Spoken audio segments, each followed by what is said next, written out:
The Adventures of Tom Sawyer. Chapter 35.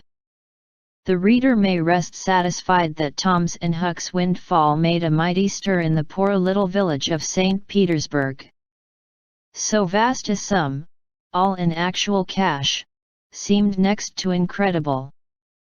It was talked about, gloated over, glorified, until the reason of many of the citizens tottered under the strain of the unhealthy excitement. Every haunted house in St. Petersburg and the neighboring villages was dissected, plank by plank, and its foundations dug up and ransacked for hidden treasure, and not by boys, but men, pretty grave, unromantic men, too, some of them. Wherever Tom and Huck appeared they were courted, admired, stared at. The boys were not able to remember that their remarks had possessed weight before, but now their sayings were treasured and repeated. Everything they did seemed somehow to be regarded as remarkable. They had evidently lost the power of doing and saying commonplace things. Moreover, their past history was raked up and discovered to bear marks of conspicuous originality. The village paper published biographical sketches of the boys. The widow Douglas put Huck's money out at 6 per cent, and Judge Thatcher did the same with Tom's at Aunt Polly's request. Each lad had an income, now, that was simply prodigious, $1 for every weekday in the year and half of the Sundays. It was just what the minister got. No, it was what he was promised. He generally couldn't collect it. $1.25 a week would board, lodge, and school a boy in those old simple days, and clothe him and wash him, too, for that matter. Judge Thatcher had conceived a great opinion of Tom. He said that no commonplace boy would ever have got his daughter out of the cave. When Becky told her father, in strict confidence, how Tom had taken her whipping at school, the judge was visibly moved, and when she pleaded grace for the mighty lie which Tom had told in order to shift that whipping from her shoulders to his own, the judge said with a fine outburst that it was a noble, a generous, a magnanimous lie, a lie that was worthy to hold up its head and march down through history breast to breast with George Washington's lauded truth about the hatchet. Becky thought her father had never looked so tall and so superb as when he walked the floor and stamped his foot and said that. She went straight off and told Tom about it. Judge Thatcher hoped to see Tom a great lawyer or a great soldier someday. He said he meant to look to it that Tom should be admitted to the National Military Academy and afterward trained in the best law school in the country, in order that he might be ready for either career or both. Huck Finn's wealth and the fact that he was now under the widow Douglas' protection introduced him into society. No, dragged him into it, hurled him into it, and his sufferings were almost more than he could bear. The widow's servants kept him clean and neat, combed and brushed, and they bedded him nightly in unsympathetic sheets that had not one little spot or stain which he could press to his heart and know for a friend. He had to eat with a knife and fork, he had to use napkin, cup, and plate, he had to learn his book, he had to go to church, he had to talk so properly that speech was become insipid in his mouth.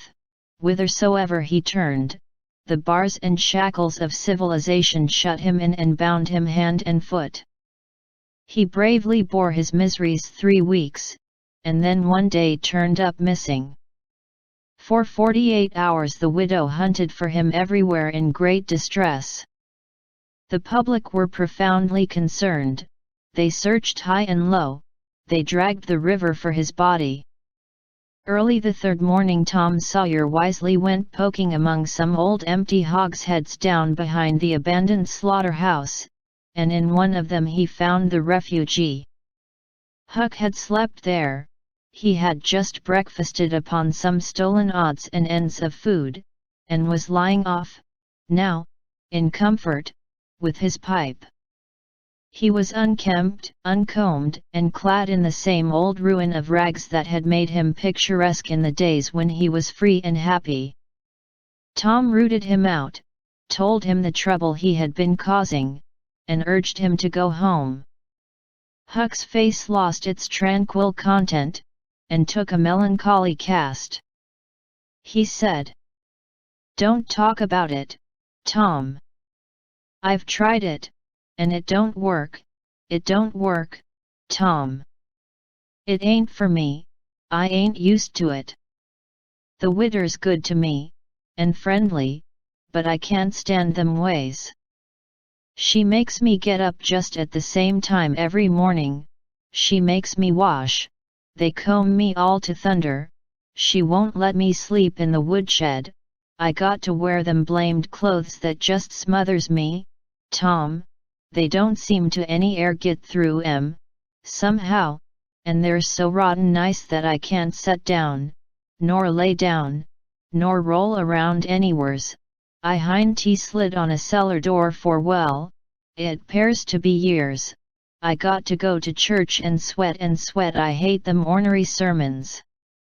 I can't catch a fly in there, I can't chaw. I got to wear shoes all Sunday.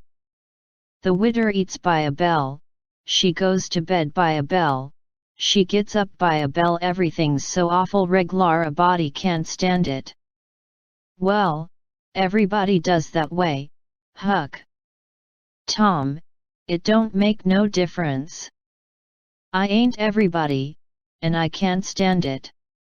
It's awful to be tied up so. And grub comes too easy, I don't take no interest in vittles, that way. I got to ask to go a fishing, I got to ask to go in a swimming derndy, if I hind tea got to ask to do everything. Well, I'd got to talk so nice it wasn't no comfort, I'd got to go up in the attic and rip out a while, every day, to get a taste in my mouth, or I'd a died, Tom.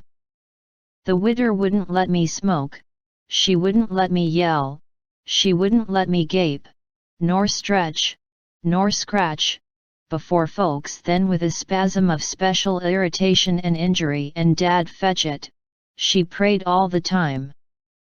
I never see such a woman. I had to shove, Tom, I just had to. And besides, that school's going to open, and I'd a had to go to it. Well, I wouldn't stand that, Tom.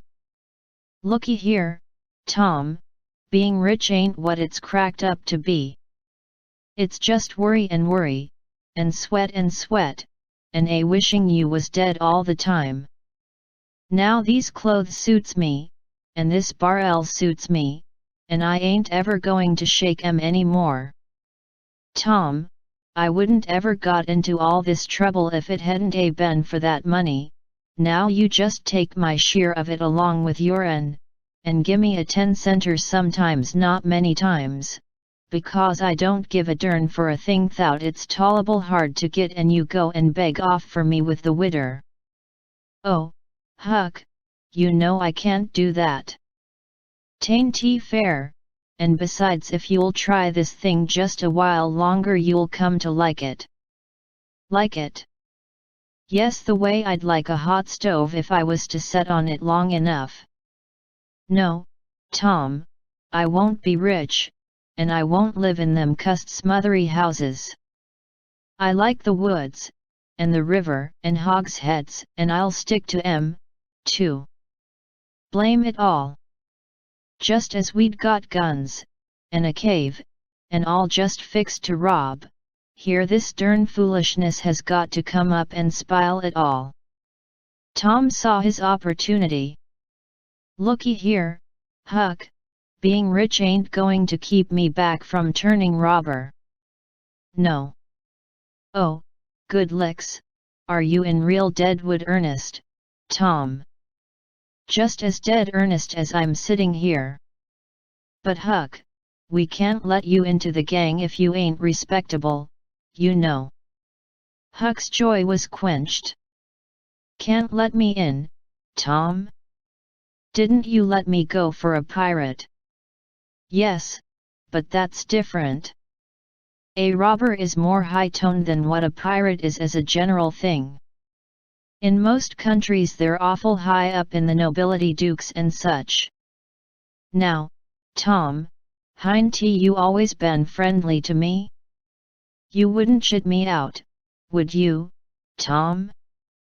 You wouldn't do that, now, would you, Tom? Huck, I wouldn't want to, and I don't want to, but what would people say? Why, they'd say, MPH. Tom Sawyer's gang. Pretty low characters in it. They'd mean you, Huck. You wouldn't like that, and I wouldn't. Huck was silent for some time, engaged in a mental struggle. Finally he said, "Well, I'll go back to the widder for a month and tackle it and see if I can come to stand it, if you'll let me belong to the gang, Tom." "All right, Huck, it's a whiz. Come along, old chap, and I'll ask the widow to let up on you a little, Huck. Will you, Tom, now will you? That's good. If she'll let up on some of the roughest things, I'll smoke private and cuss private, and crowd through or bust. When you going to start the gang and turn robbers?" "Oh, right off. We'll get the boys together and have the initiation tonight, maybe." "Have the which?" "Have the initiation." "What's that?" "It's to swear to stand by one another, and never tell the gang's secrets, even if you're chopped all to flinders, and kill anybody and all his family that hurts one of the gang." "That's gay, that's mighty gay, Tom, I tell you." "Well, I bet it is. And all that swearing's got to be done at midnight, in the lonesomest, awfulest place you can find. A haunted house is the best, but they're all ripped up now." "Well, midnight's good, anyway, Tom." "Yes, so it is.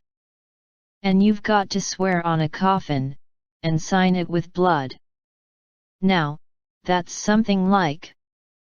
Why, it's a million times bullier than pirating. I'll stick to the widder till I rot, Tom, and if I get to be a reg'lar ripper of a robber, and everybody talking 'bout it, I reckon she'll be proud she snaked me in out of the wet."